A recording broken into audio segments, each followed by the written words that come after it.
Motion stands. Enact Edict 7 lock, effective immediately. The command cut through the tribunal like a spike driven into marble. No one flinched.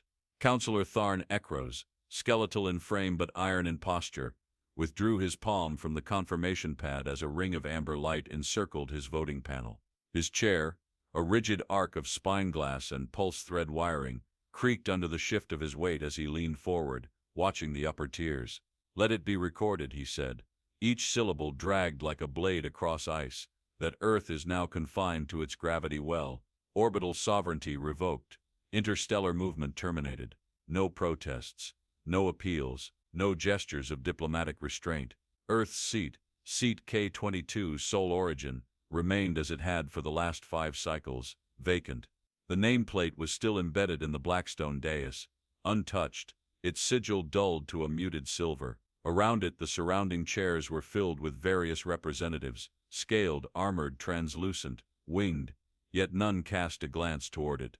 That emptiness radiated a peculiar weight, as though the room itself expected someone to walk in and interrupt the verdict. But Earth sent no one, and that silence felt rehearsed. "Upload orbital restriction sequence," Ekros said, turning slightly to the tribunal technician. "I want enforcement assets in drift sync before the next cycle rotation." The tech's fingers moved with professional rhythm across the laser plasma console, eyes blank, body still. A soft chime confirmed receipt. The tribunal vault's central display flared to life, an orbit-wide projection of Sol 3 flanked by red concentric rings, each expanding with enforcement drone beacons already adjusting vectors in real time. Every vessel with a Sol origin transponder was now tagged for immobilization. "Confirmed," the technician murmured. "Galactic Relay Node has broadcast exclusion headers. Traffic enforcement initiated." Ekros exhaled through his nose, controlled, deliberate.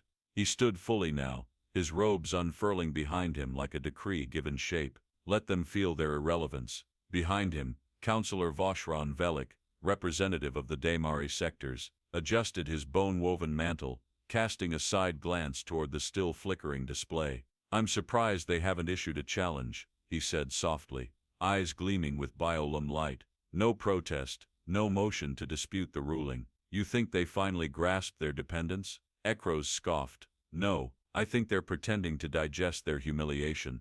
From the lower gallery, Auditor Draylen Sork activated his heads-up index and filtered through orbital comm frames. "Earth just confirmed receipt of the enforcement directive," Sork noted, tone flat. "Packet returned with the Earth seal." He paused. The seal appeared on the central display, familiar, unassuming, white arc, blue crescent, but now the center bore a single silent alteration, a thin red fracture slashed vertically through the emblem, like a document torn and re-stitched with thread too fine to hold. "Is that intentional?" Velik asked, leaning forward. "They're acknowledging the ban," Ekros said. "Nothing more, or everything." The remark wasn't loud, nor pointed. It came from Vel Dranik, seated 2 tiers above, arms crossed. His function was spectral analysis. He rarely spoke in these hearings, but when he did, someone always noticed. Ekros ignored him. "Councillor Tharn," the technician called again, glancing at his readout.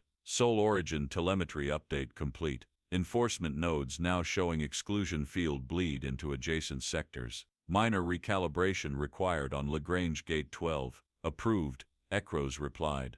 "Reallocate enforcement filters as necessary. They'll adapt." No one noticed the way Dranik stared at the gate projection. His jaw didn't tighten, his eyes didn't narrow, but his stillness was absolute. The upper court lights dimmed slightly, automatic adjustment responding to temperature drift. The vault's environmental dampeners overcompensated during high command sessions, and condensation began threading along the inner rim of the chamber's obsidian canopy. From his station, Nadrin Voshik, cartographer general of Drift Sector Theta, observed a secondary readout flaring on his personal frame. It wasn't his turn to report, yet his hands hovered above the input field. "Something you wish to share, cartographer?" Ekros asked, not looking up. Voshik hesitated. "A calibration anomaly in Luma Field 6, sir. Gravitic interpolation is showing a duplication vector, non-aligned." Ekros waved a dismissive hand. "Refraction from rerouted drones, artifact static, clear it." Voshik tapped the override, but the anomaly held. The field didn't glitch, It simply produced two anchor points that refused to resolve into one. He reran the drift match 3 times. Same result. He didn't speak again. The room continued its slow spiral into formal closure. One by one, representatives locked their confirmations. The legislative lights above each councilor blinked blue. Final tally, unanimous. Edict 7 lock. Earth was now planet-bound, and it had said nothing. Tribunal adjourned, the court officer declared. Ekro's steps echoed as he descended from the dais. He passed the empty Soul Origin seat without glancing at it, but for the briefest moment, he felt something off. Not fear, not disquiet, a shadow and sensation, like walking through a corridor where the temperature changes just slightly between 2 breaths. Councillor Velik joined him at the corridor junction outside the main chamber. The hallway lights flickered as internal systems resynced their load after the vault's power draw. I expected more noise, Velik muttered. This kind of sanction usually provokes threats. Ekros looked at him, then toward the far wall where a plasma thread displayed Soul's system trajectory in slow spin. They'll posture later, he said. They always do. Behind them, the display crackled once, then again, then steadied. A red dot pulsed on Earth's orbital line, bright, singular, undisturbed, not blinking, just there, unmoving, as if watching back, and Earth remained silent. Sector 12 just looped its own drift tag. Tavrik Land didn't look up from the plasma field as he spoke. His fingers darted across the heads-up array, dismissing error frames that pulsed with orange caution symbols. The air inside the orbital relay station felt unusually dry, as though the vents had begun filtering minerals instead of moisture. The lights overhead didn't flicker. They hesitated, just long enough to be noticed. Across from him, Data Ensign Rel Varric adjusted his seat, glancing at the projection rotating slowly behind Lan. Sector 12, one of the most stable trade corridors in Council territory, now glowed with overlapping tags. 12A, 12B, 12A, 12B. The designation didn't alternate. It duplicated. That's not a standard loop, Varric muttered. Has to be a delay in the beacon sync. It isn't, Lan replied. His tone had no tension, only a thinning patience. The repeat interval is irregular. There's divergence at the 8th decimal. This isn't delay. It's recursive mapping. The words hovered like a dropped tool in silence. From the far alcove, Supervisor Zern Mithil stepped into the room, coffee capsule still locked in one hand, untouched. What are we looking at? He asked, eyes narrowing at the suspended overlay. Lan minimized the error stack and expanded the drift schematic. The plasma threads twisted gently, red lines tracing the predicted corridor, but now twin blue filaments bled out from it, uncommanded, unsourced. Sector 12's anchor is doubling, Lan said, not splitting, not deflecting. It's being read as occupying 2 relative proximities without displacement. Mithil set the capsule down, eyes fixed on the slow pulse of the map. And you're sure it's not a fault in the buoy? It's not local, Lan answered. The buoy is reading clean. The distortion is in the registry itself. A breath passed, not a gasp, just the kind of subtle intake that marked when someone's mind drew a connection it wasn't ready to make. Cross-check with Luminet, Mithil said. I want background gravitational mesh overlaid. Lan tapped the feed. The heads-up panel recompiled with a new layer. The filaments began to twitch, not violently, but with a quiet refusal to align, as if space had developed a preference and no longer welcomed measurement. Behind them, the floor gave a slight tremor, not mechanical, a thermal recalibration shift, common in orbitals, but rare at this hour. Varric frowned, reaching toward his console, requesting quadrant baseline resync. System just blocked the command. What? Mithil turned. It bounced. Varric said, double-checking. Error return. Node outside conformant range. I've never seen that tag. Lan pushed off from the console, walking toward the side station. Try bypassing via beacon relay 5. I did, Varric said. Same return. It's like it doesn't know where 5 is. Maybe it doesn't, Lan muttered. A silent beat passed. In the command chamber on Council Station Perdras, Nedrin Voshek scrolled through a composite of beacon health reports. He traced the Luma corridors with the tip of his stylus, checking for consistency. Sector 8 showed minor stress fractures in its field, the kind seen during early-era buoy conflicts, but no disturbances were logged, no recent ship entries, no recorded field events. The overlay shimmered as he narrowed in. Drift ring Delta 3 oscillated along its central axis. That wasn't supposed to happen. He initiated a diagnostic sweep. A flag returned. Base frame misalignment detected. Back in Relay Station C9, Lan stepped into the secondary server hub. The floor beneath his boots clicked faintly, pressure tiles sinking to movement. The cold inside the room didn't come from malfunction. It came from absence. The fans worked. The processors ran. But the temperature felt unanswered. He slid open the main cabinet and connected his datapad directly. The registry pulse came in faint, like light bent around fog. There it was again. Beacon 5 wasn't missing. It was replying from the same coordinates as Beacon 7, and they both thought they were alone. Lan stepped back.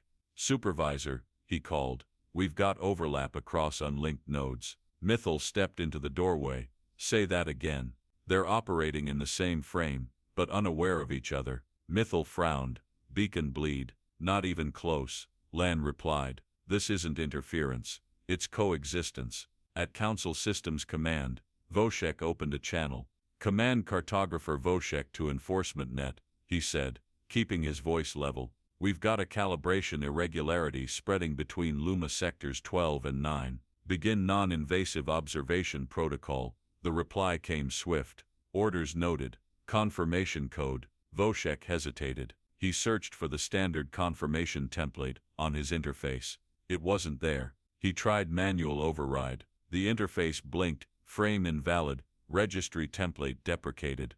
Deprecated. That protocol had been used for over 70 cycles. You didn't deprecate your base navigation language unless... He didn't finish the thought. On Relay Station C9, the alert tone blared for the first time all cycle. A single freighter, Valerie Designate 332K, had exited a navigation corridor flagged for minor recalibration. Its logs showed no evasive action, no spatial deviation, and no awareness of anomaly. But the coordinates of its exit point placed it nearly 0.3 light strands off normal course. Lan's screen blinked with the overlay. The freighter's pilot transmitted a routine confirmation. Arrival on vector as filed. But the vector he referenced didn't exist in the current map. Mythil read it in silence. "He thinks he's on time." "He is," Lan said, "in his own frame." "Define that," Mythil demanded. Lan didn't answer. Varric turned slowly from his station. The relays trying to reconcile both locations as valid. Mythil's jaw worked for a moment. Then contact Council Drift Oversight. Request Emergency Interpolation Authority. Before Lan could move, his screen blinked again. Sector ID tag, 12A12B status, concurrent validity. There were no protocol layers for that. The system had just approved two mutually exclusive coordinates as simultaneously correct. Mythil lowered his voice. "Is that real?" Lan replied, his voice quieter than it had been all day. "It's beginning. Pull the starfield overlay offline. Now." Nadrin Voshek's voice rang sharper than the steel-trimmed edges of his cartographer station. The command wasn't shouted, but it sliced. His assistant, Analyst Kern Tavel, obeyed before thinking, disabling the projection. The chamber dimmed slightly, leaving only the primary heads-up panel lit, its display twitching like a skipped heartbeat. Shadows from the screen flickered across the curved observatory wall, as if refusing to align with the surfaces they touched. Voshek leaned forward, forearms pressed to the edge of the input array, his breath stilled, not from awe, he'd long since discarded sentiment, but because silence was the only thing that made sense when two identical stars appeared in the same frame, anchoring distinct coordinates yet marked by the same celestial ID. He scanned the data ribbon again. The anomaly wasn't visual trickery. Spectral reads, gravity wells, temperature trails, all confirmed. Both stars existed, emitted, and pulled mass, yet both answered to the name Franus X4. One was in Sector Drenva, the other, Sector Malvex. Both had the same birth record. Both were the same. "You think it's a registry echo?" Tavel asked quietly, voice lower than before. Voshek didn't blink. "No. This is convergence." He tapped the approval for a drift replay. The system hesitated, unusual. Then the playback began, and the panel redrew the data in clipped loops. As the starfields stitched into place, The trajectory lines showed overlap in a way that bent logic. Planetary orbits intersected without collision. Graviform shells pulsed in intersecting intervals, entire systems threaded like chain links woven through opposing weaves. And in the corner of the screen, a flashing string read, "Loshek duplicate rejected." Tavel moved closer. This wasn't here yesterday. No, and if it had been, nothing would have flown last cycle. In the corner of the observatory, the ambient temperature dropped slightly. The system hadn't been commanded to compensate, yet the room cooled by half a degree. Voshek didn't mention it. He pulled up the last synchronized update from the primary map AI, Stratacore. The update ended mid-line. The closing tag for the frame script hadn't loaded. Instead, it hung there blinking, as if waiting for an ending that could no longer be written. From the central hallway, Fleet Liaison Dran Eskel entered briskly, gloves tucked into one hand. "We've got shipping lane reroutes stacking out of alignment. Command says, Luma fields are drifting." Voshek stood, voice clipped. "They're not drifting, they're being redrawn." Eskel frowned. "Council mapping regulations prevent post-authoritative reconfiguration. Tell that to the frame delta." Voshek snapped. "Because it just denied my override."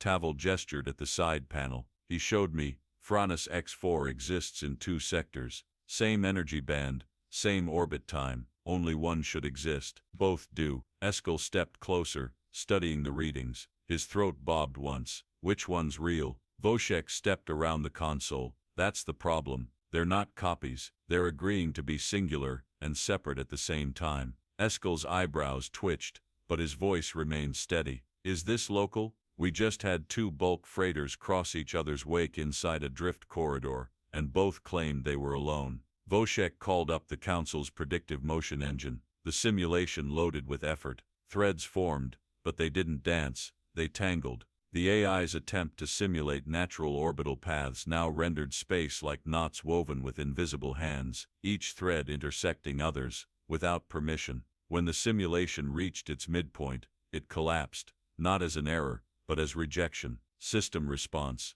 Tavel asked, voice thinner. Voshek pointed at the central status field. "Map integrity compromised, reference logic invalid." Eskel exhaled slowly, the sound dry hollow. "We've never had a map fail." "Maps don't fail," Voshek corrected. "Maps respond. This one's refusing to continue." On a side console, Tavel tried to save the current model to Council archive. An error buzzed once. The warning window opened like a door into a void. "Save operation blocked. Environment flagged non-converged." Voshek turned back toward the panel. "The AI won't retain what it doesn't believe in." Eskel's tone sharpened. "Is this sabotage?" Voshek shook his head. "Too clean, too consistent. Sabotage breaks things. This is rewriting." The main interface pulsed again. One by one reference beacons across Drenema began duplicating. Every time the system tried to resolve location, it generated a twin in a neighboring sector. The registry read these duplicates as legitimate,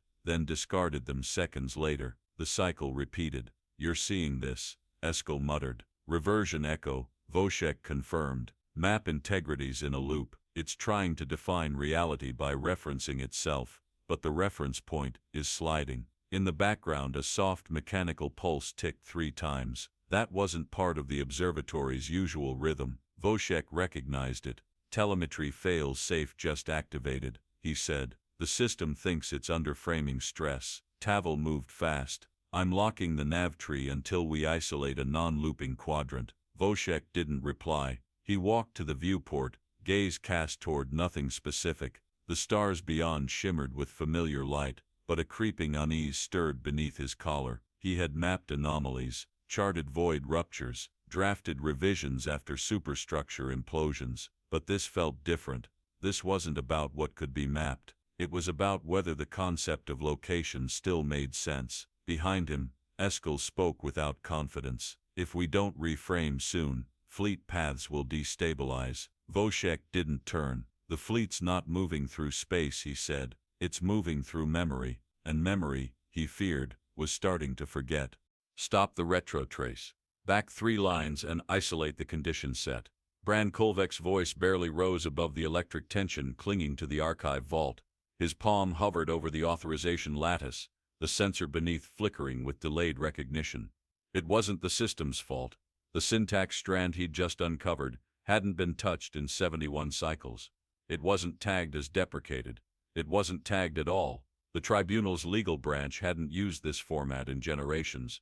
But there it was, buried beneath 2 levels of treaty nesting inside the Interspatial Transit Accord, the one Earth had signed as a contributor state long before its silence became strategic. And now, everything in the room felt 10 degrees colder.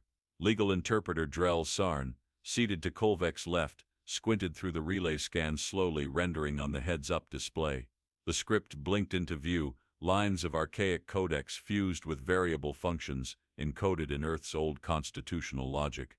No holograph, no fallback overlay, just hard characters carved into the lattice field. The clause read, Luma 3, IF sanctioned to null frame. Null what? Sarn asked. Kolvek didn't answer. He was already scanning the attached condition tags. Each line revealed a layer of contract Earth had submitted alongside its transit mesh donation, open source by name, yes, but wrapped in modular triggers no one had questioned at the time. We assumed this was an anchor clause, Kolvek said, scrolling downward, something symbolic, fallback reference, if Earth ever pulled from the framework. And if it's not symbolic, Sarn pressed, it's executable. The heads-up display recompiled the treaty's embedded nodes. Donation registry paths lit up across the panel, each line marked as active across sectors 2 through 9, and parts of 11, 14 and 17. Voshek had mentioned it 2 days earlier in passing. 80% of the calibration backbone originated from Sol's initial alignment code. Kolvek hadn't thought about it since. Until now, he triggered a validation sweep. A long second passed, then the report returned. Dependency status, mandatory override, availability, denied root host. Sol origin. Kolvek's pulse ticked faster, though his breath remained controlled. It's not just a clause, it's a trigger. Sarn leaned closer. Trigger for what? De-anchoring. Kolvek pointed at the terminal. If Earth is banned, if it's officially sanctioned, every transit registry rooted in their code loses framing authority. It doesn't delete, it refuses to participate. Sarn blinked. That's absurd. No, Kolvek murmured. It's lawful. The room's ambient sensors began recalibrating.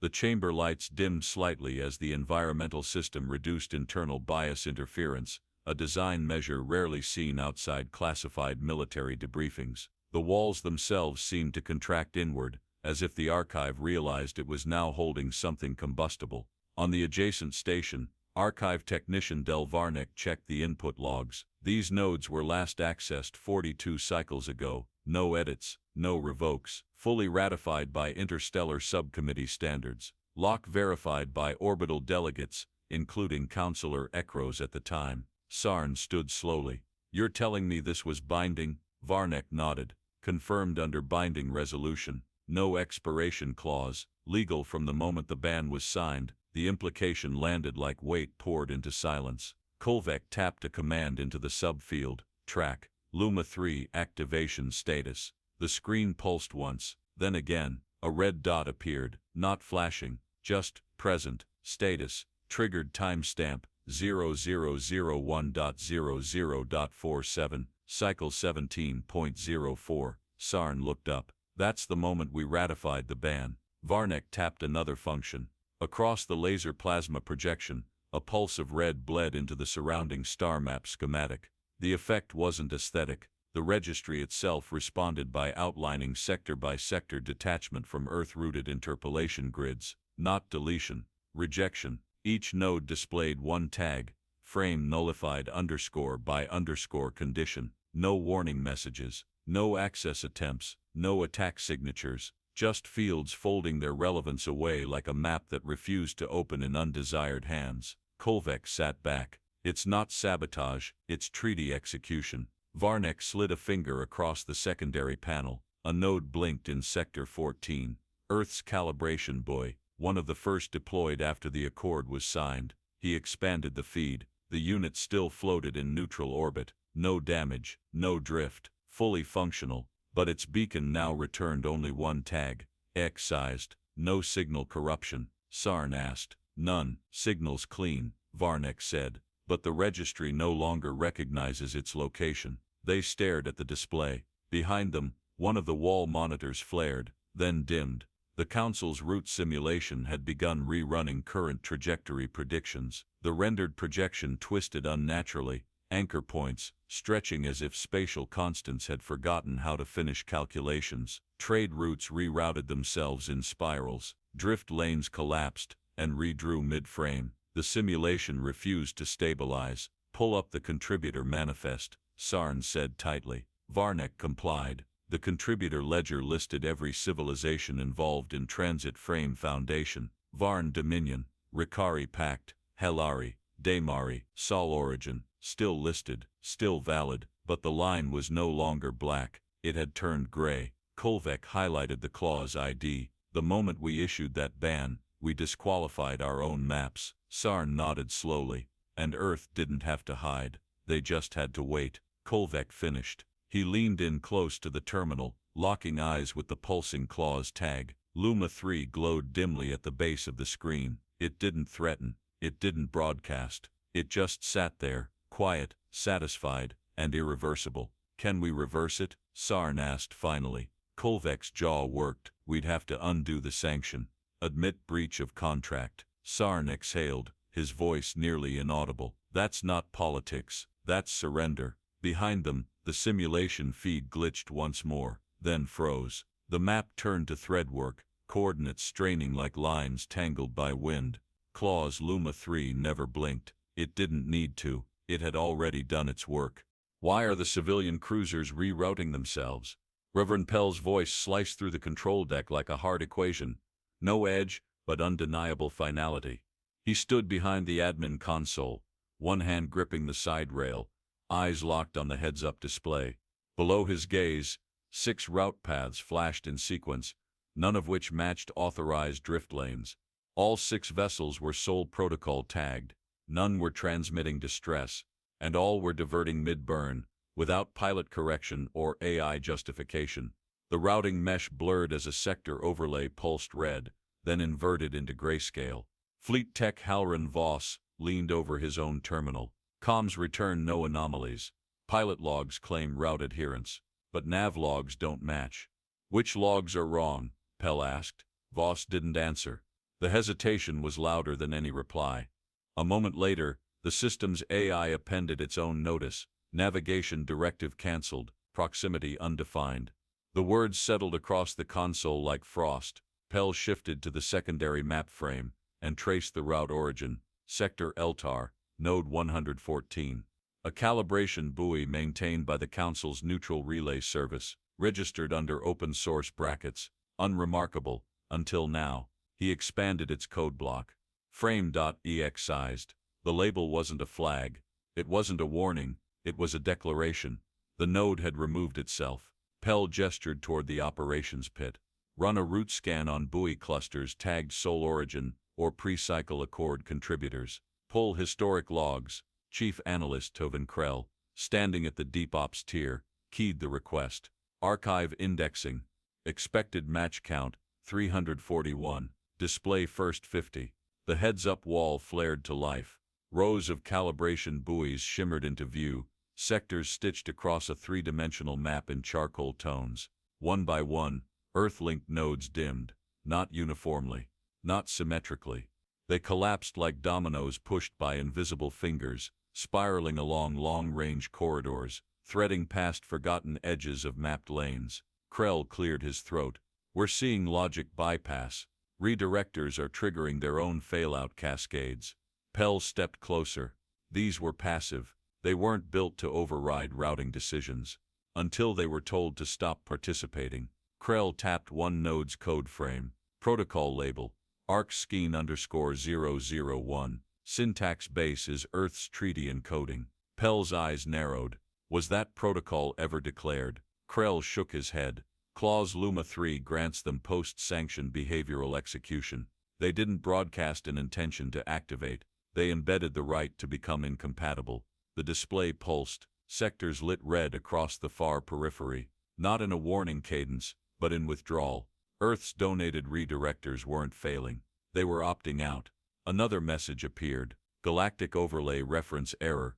Anchor paths invalidated. Fleet Admiral Jarrow Mekin, connected from core relay tower, spoke through secured uplink. Control, we just lost transit assist in 11 corridors. Mapping AI routed a fleet wing through sector Delta 9. The ships reversed course, no command given.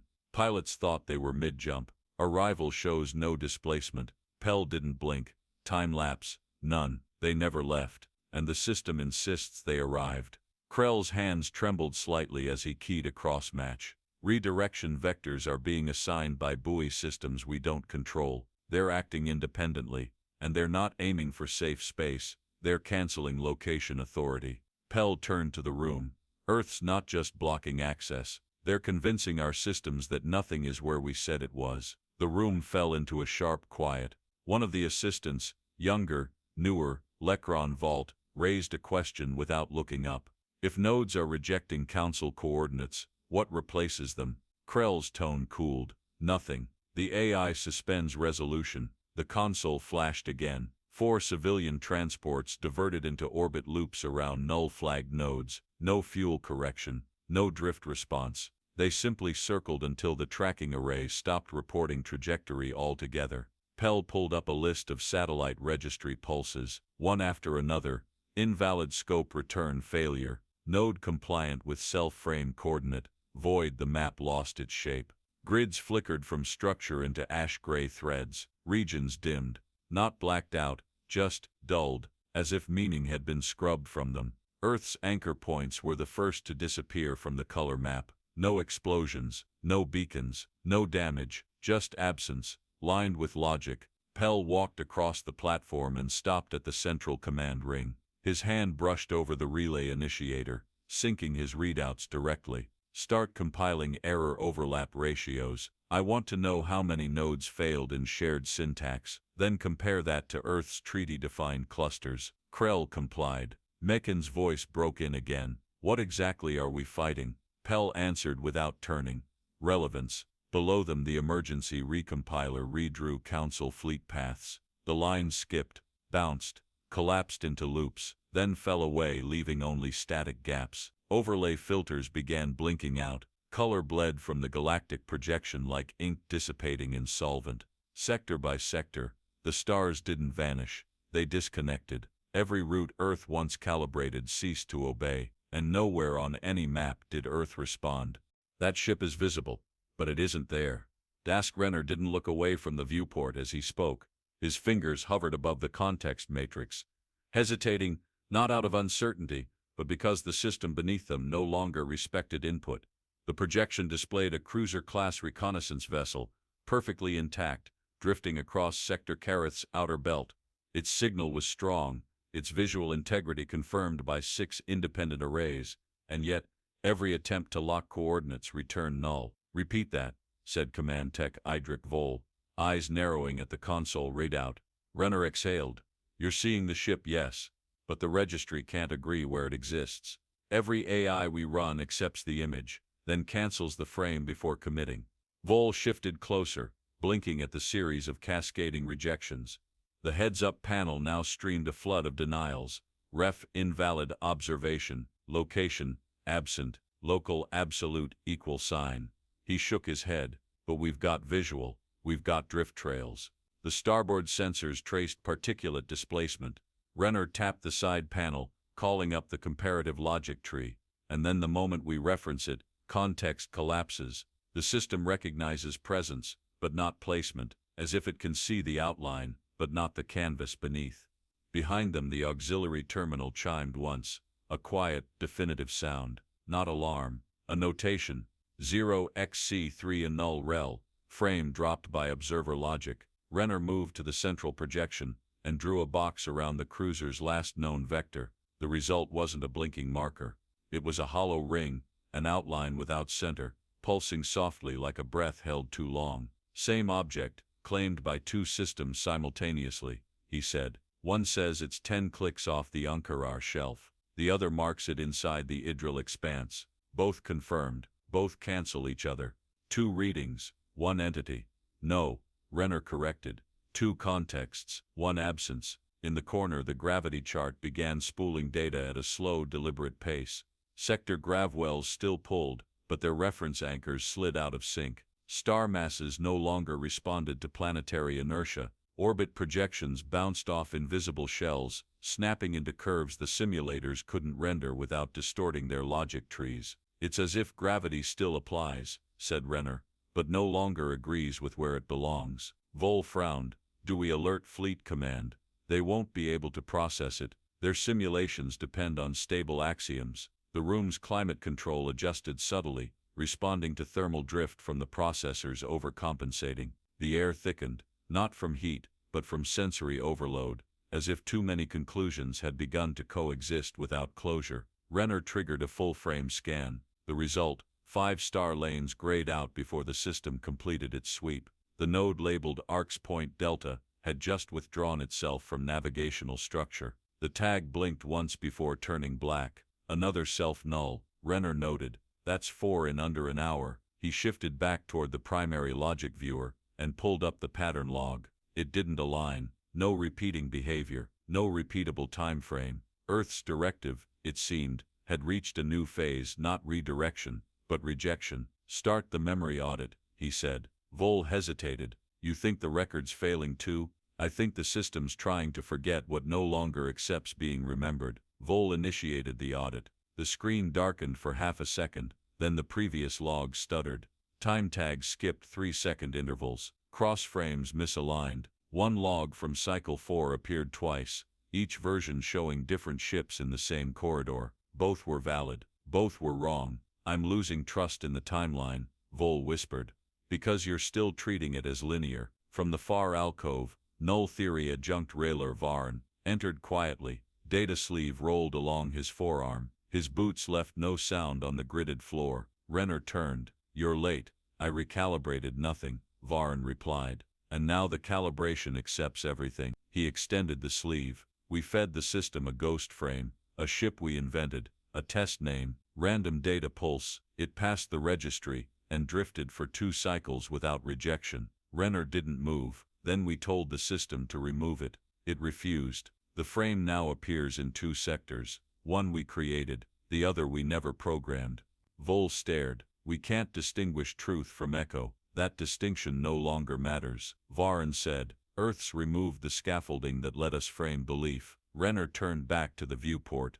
Outside, the cruiser still floated. It hadn't moved. It hadn't shimmered or flickered, but something had changed. It no longer reflected light. He narrowed his eyes. "We've entered a realm where observation isn't agreement," Vol whispered. "Then what's the rule now?" Renner didn't respond immediately. The question wasn't about logic. It was about permission. He keyed a final diagnostic. The result returned without timestamp, without location, without name, just a single phrase etched into the error log. Context rejected, interpretation unsupported, and the ship, still there, still not. "Log this. Full recording. If we disappear, let someone know we walked in on our own terms."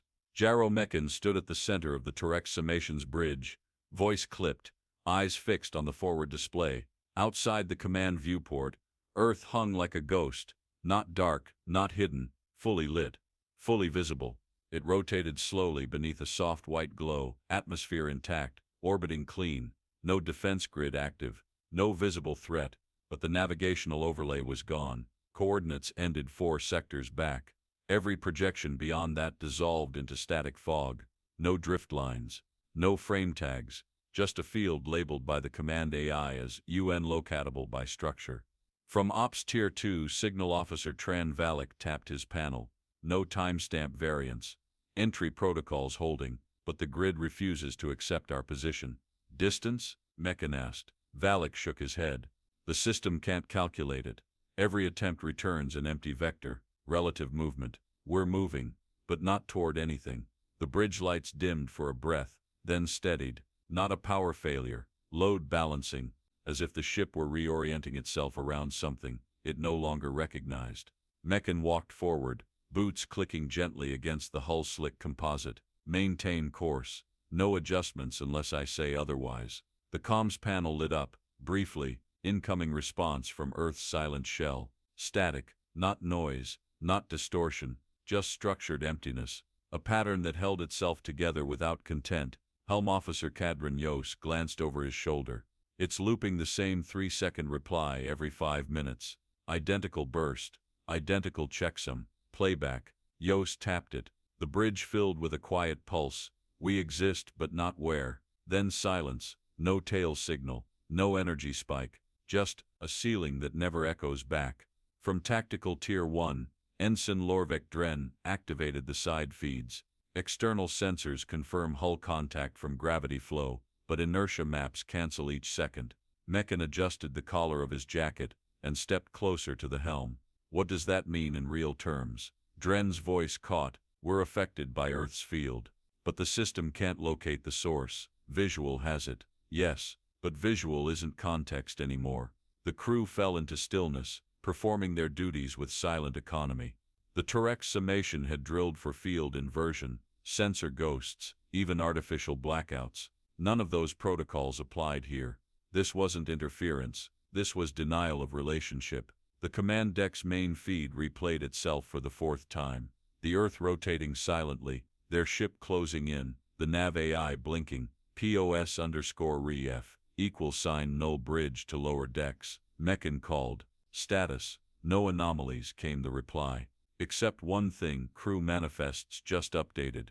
8 names missing. Meccan froze. Define missing. Still at stations. Still working, but the system purged their identifiers. The report arrived on Meccan's screen seconds later. Names erased, not flagged, not corrupted, just no longer acknowledged. He tapped the screen. Nothing happened. Cadron, he said slowly, record this exact command path. I want an independent copy of this entry's path hash. Yos replied.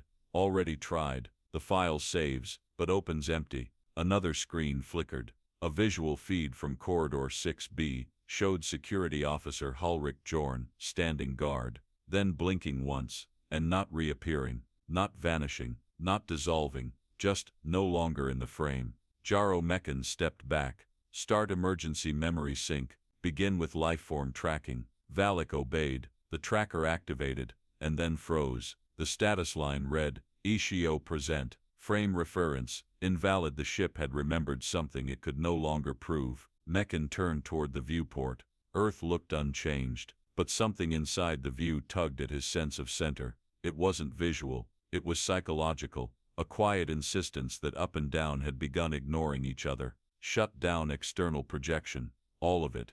The bridge darkened further. No display, no mapping grid, only the quiet sounds of breath and motion. The ship now lit only by task nodes and command floor outlines. Someone in the back muttered, I think we already crossed. Meccan's hand reached for the helm, not in panic, not with intent to redirect. He simply wanted to touch something that could answer back. The control surface didn't respond. No denial, no beep. The system didn't register his presence. The bridge camera logged the motion. The frame saved, but when the footage was reviewed 20 seconds later, Meccan's hand never reached. The loop stopped at the moment before contact, repeating endlessly. A soft crackle filtered through comms, unprompted. We are no longer locatable. Attempted pursuit has been unregistered. Meccan stepped away from the helm. He looked at his crew, still at stations, still moving, but the console lights dimmed one by one, as if the ship had begun doubting they were real. No alarms, no final beacon, only the quiet collapse of reference. Jaro Meccan's final log entry, written on a manual slate, outside any system, was recovered later by an autonomous drone. It read, this is not defeat, it's omission. Then it ended. The rest of the document refused to render. Why is the map not responding? Yil Sarn stood at the core dais of the Cartographic Emergency Assembly, voice flattened by disbelief. Around him, heads-up displays flickered in loops, star fields failed to anchor, sector borders unraveled mid-draw, and the galactic grid blinked out quadrant by quadrant. Not in cascading failure, not in chaos, in refusal. Behind Sarn, Reverend Pell entered without announcement. His uniform was stained at the sleeve, his steps uneven. No one asked why, no one had time. On the central console, the master projection dissolved into a blank panel with a single blinking prompt, map voided, local definition rejected. This was Earth's response, Pell said quietly. Sarn didn't turn. They didn't retaliate. They dissolved recognition. From across the chamber, a secondary console shrieked, Fleet Node 22, the last synchronized relay buoy tracking sector drift, returned a null index. It didn't crash. It simply erased its working memory, ending with a string of text stitched through the void. Your frame was temporary, Technician Jarn Tullik muttered under his breath. It's spreading through predictive systems. We can't chart past present tense. Sarn finally moved. He activated the archival line, the only interface still holding functional integrity. Pull every Earth-calibrated alignment file. Scrub for registry decay. The system blinked once. Source directory not found. The council floor shifted, not physically, cognitively. It felt as though memory itself leaned sideways, recognizable terrain no longer confident it had ever existed. A low chime rang through the command level. Unscheduled transmission. Non-council tag. Manual access. Pell moved first, stabilizing the feed. The laser plasma display faded to black. No logo, no preamble, just a single line scrawled in a language too familiar to dismiss. You shouldn't have forced relevance. No reply channel opened. No acknowledgement beacon returned. The council had already been removed from Earth's routing framework. What they were seeing wasn't a conversation. It was a closure. Tullik rechecked the outgoing logs. We're still sending, but there's no bounce back. Sarn turned, voice clipped. Because they're no longer inside the structure we send from. Outside, automated probes dispatched to chart outer rings began looping trajectory timestamps. A single outpost blinked 4 time logs in succession, each claiming to be the origin. None agreed. One looped back to a timestamp 6 cycles prior. Pell scanned the overlay. They've overwritten time authority. Not manipulation, Sarn said. Exclusion. Fleet Admiral Jarrow Mechan's final transmission surfaced from archival redundancy. The log began mid-line, already degraded by registry drift. His face didn't appear. Only voice, caught between context and expiration. We didn't lose the coordinates, Mechan said. We lost the concept of locating them. Then static, not noise, white, ordered self-reinforcing stasis. The screen dimmed, then a gravity compass on the central console, an artifact of drift navigation, began to spin. No force acted on it, no pulse, no torque. It simply rotated slowly, like it had been freed from consequence. Sarn stared at it. They've severed the notion of fixed relation. Another display, old, hardwired, unlinked from external input, lit red. Earth registry deregistered from stellar frame. In that moment, across all council sectors, the same event unfolded. Starships stalled without error. Docking bays failed to align their arms to anything labeled Sol Origin. AI systems stripped Earth from threat models. Mapping drones recalculated themselves out of meaningful orbit. In hundreds of AI cores, backup simulations initiated fallback rendering. Each one produced a message no one had seen before. Condition: null compatible result. Map not applicable. Pell stepped closer to the display. This wasn't a retreat. No, Sarn replied. This was an audit, and we failed. Earth hadn't escalated, hadn't fired, hadn't replied in kind. They had simply reminded the galaxy that relevance was never owed. It was consented to, structured, shared, and Earth had withdrawn their consent. A junior clerk, likely not old enough to remember the original accord, leaned toward his screen. They didn't destroy us. No, Pell said, eyes forward. They denied the frame in which destruction could occur. In the final moments before system-wide reversion, a last packet arrived. No origin, no trace. The AI hesitated before displaying it, as if understanding what it would mean to let it through. Then it did. Black screen, white text, no sound. We were on your map, not in your understanding. And then we are not lost. You have unlearned the path. Every panel in the council chamber extinguished in unison. Not power failure, not breach, just absence. True absence, the kind crafted not through deletion, but through the full withdrawal of permission. The story ended not with silence, but with the total collapse of the ability to name where silence began.